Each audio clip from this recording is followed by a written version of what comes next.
Scott Phillips.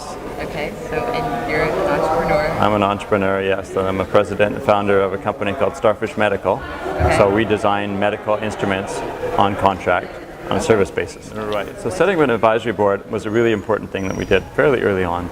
Finding people that we admired and respected. How did you find them? Well, just by networking around and asking people for advice, and just partly by forming the intention to have an advisory board. That almost solves the problem by itself. Sure.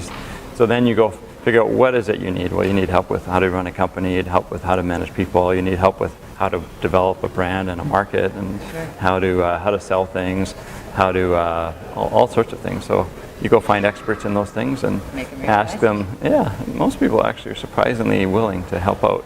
They feel flattered that as long as you're specific about how they can help and what they can do. And then we've gradually built that much more formally over time.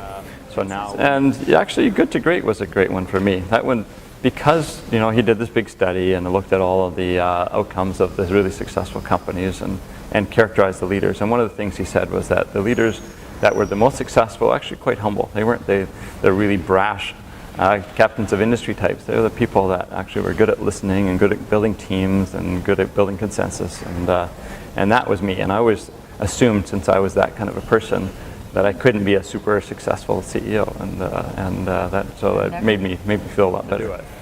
Really define values and be really clear with the culture, what it is that, in our case, we basically winnowed it down to 4 things that we're all about: digging deeper to solve the right problem, cutting to the chase, learning, systematizing, and being transparent and welcoming accountability. If you're that,